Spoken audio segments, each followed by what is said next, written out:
Assalamualaikum warahmatullahi wabarakatuh. Selamat datang kembali di channel kami.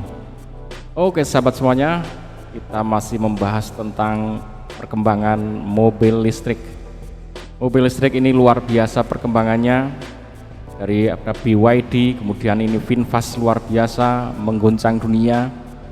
Tapi teman-teman, saya ingin mengingatkan Anda semua bahwa dari sekian hebohnya guncangan dunia EV ini, Indonesia itu sebenarnya sudah sejak dahulu sudah mendahului dari teknologi EV ini, bahkan sudah berhasil memproduksi mobil listrik yang luar biasa keren. Kalau Anda lihat mobil-mobil seperti ini, VinFast seperti ini yang keren menurut saya ya, Anda pun akan melihatnya ini memang mobilnya keren-keren ya, dari berbagai varian yang ditawarkan ini.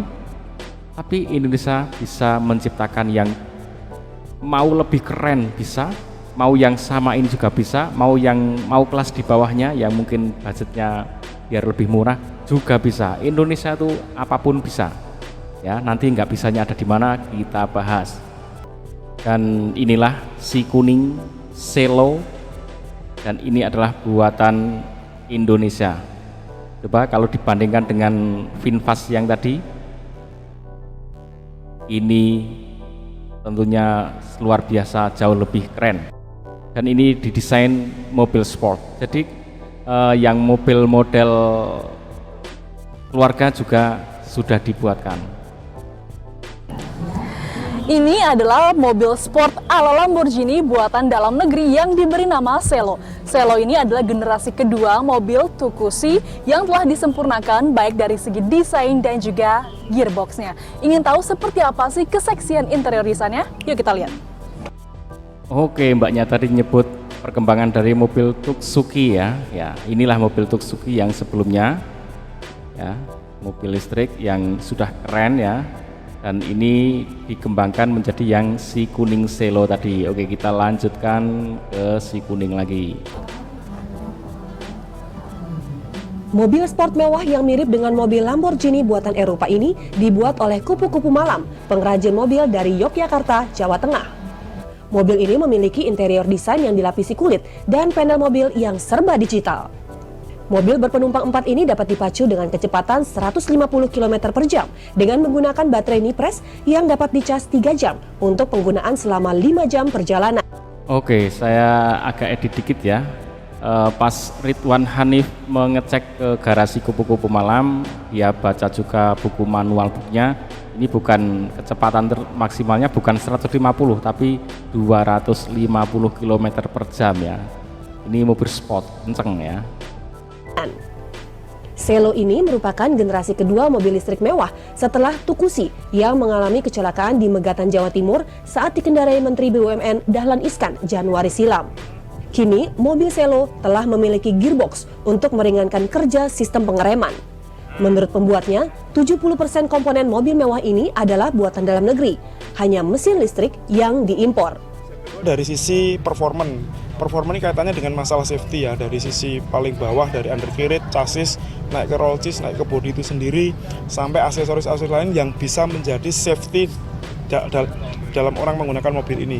Contohnya untuk pelengkap-pelengkap brake system, untuk pelengkap-pelengkap airbag, untuk pelengkap-pelengkap roll case atau roll bar, sehingga misalkan mobil ini terjadi sesuatu, guling atau apa, jadi mobil ini sudah dimitigasi dengan sebuah desain teknis yang cukup bisa membackup safety dari yang menumpang mobil ini. Selain Selo, kelompok Kupu-Kupu Malam Auto Fashion Car juga memproduksi mobil elektrik untuk keluarga yang diberi nama Gendis.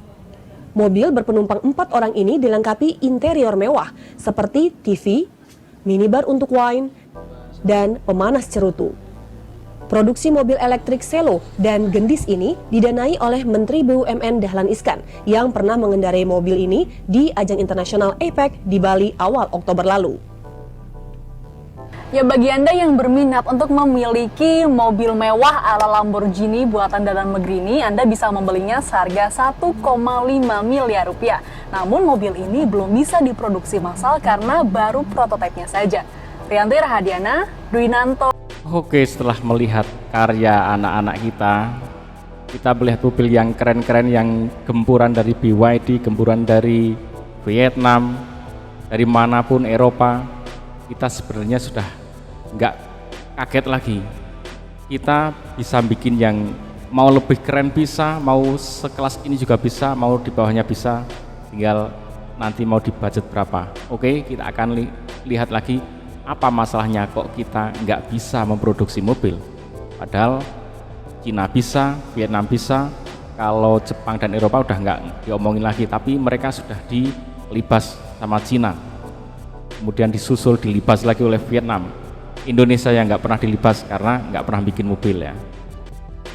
Bikin mobil ini seperti rantai ya, seperti rantai yang mana kalau sampai terputus dari salah satu gelang rantai itu, maka terputuslah rangkaian rantai itu dan nggak akan berfungsi lagi. Rantai itu ada dari tim saintis, dari tim peneliti, yaitu dari perguruan tinggi, ada ITB, ada ITS ya, dan mereka sudah ready dengan keilmuannya, dengan support dukungannya. Bahkan mereka pun sudah benar-benar menciptakan mobil listrik ya. Kemudian berikutnya adalah support produksi. Produksi ini juga nggak bisa dari kampus nggak bisa memproduksi kendaraan seperti ini. Mereka nggak punya dana ya. Nah, maka itu butuh bantuan legalitas juga dari pemerintah. Ada produksi, ada sistem untuk memproduksinya. Ini juga butuh investasi yang besar, baik dari investor orang-orang yang kaya di Indonesia atau investasi dari luar ataupun dari negara. Kemudian rantai berikutnya adalah dari negaranya yang mengurus legalitasnya, support supaya mobil ini bisa diproduksi beneran dan bisa melenggang di jalan raya. Rantai terakhir adalah konsumen. Konsumennya rakyatnya siap beli ya. Kalau mau produksi mobil ini bagus, rakyat pasti akan mau beli. Mereka dikasih mobil dari Cina, dari Vietnam, mereka beli karena ya itu adanya. Kalau Indonesia bikin ya dibeli. Jadi rantai itu siap semuanya. Kalau dilihat ada yang terputus, yaitu di sistem pemerintahannya yang nggak bisa mensupport. Ya berat. Kalau Indonesia mau cari duit lewat usaha seperti ini berat. Contohnya Pak Dahlan Iskan ya. Pak Dahlan Iskan waktu jadi menteri mati-matian memperjuangkan untuk bisa menciptakan mobil-mobil ini. Ada yang Tuksuki, ada yang kemudian Gendis, dan yang si Selo tadi. Sudah berhasil. Tapi dia itu kan satu putaran masa tugas, masa jabatan selesai. Begitu selesai, siapa yang bisa meneruskan ide-idenya, yang bisa dan mampu mau? Begitu nggak ada, maka selesailah proyek program-program ini, selesai, mangkrak. Apapun di Indonesia akan seperti itu. Makanya orang kalau punya ide hanya 4 tahun ya akan dipastikan mangkrak ya. Nah, susah sekali untuk bisa membuat sistem ini bisa berkelanjutan. Kalau kita sebagai rakyat ya lebih mudah cari duit. Orang-orang di atas sana itu tinggal bikin SIM, bikin STNK, ngurusin yang surat-surat kayak gitu kan nggak pakai dana, modal komputer, print, cetak, duitnya banyak. Tapi kalau nyari duit yang lewat produksi kendaraan seperti ini sampai setengah mati supaya dapat duit ya, supaya menghasilkan duit dari rakyatnya ya. Dengan memberikan produk yang seperti ini mati-matian kerjanya. Bahkan satu kali jabatan saja belum selesai kan untuk menghasilkan produk ini. Kalau bikin SIM, print, cuan ya. Bikin KTP, print, cuan ya. Kemudian bikin apa lagi? STNK, print, cuan. Bikin surat-surat akta tanah, cuan semuanya itu ya. Mudah ya. Nggak perlu effort apa-apa ya. Tapi kita doakan walaupun dengan agak pesimis ya, semoga Indonesia punyalah produk otomotif. Melihat Cina yang udah luar biasa, kemudian Vietnam yang menyusul seperti ini, ya masa Indonesia nggak gerak ngapa-ngapain sih? Padahal bisa, kenapa enggak? Oke, jangan lupa doakan terus, jangan lupa bahagia. Semoga informasi ini bermanfaat, menambah wawasan, juga menambah semangat ya. Dan semoga kita benar-benar punya otomotif yang bisa dibanggakan oleh negeri sendiri. Assalamualaikum warahmatullahi wabarakatuh.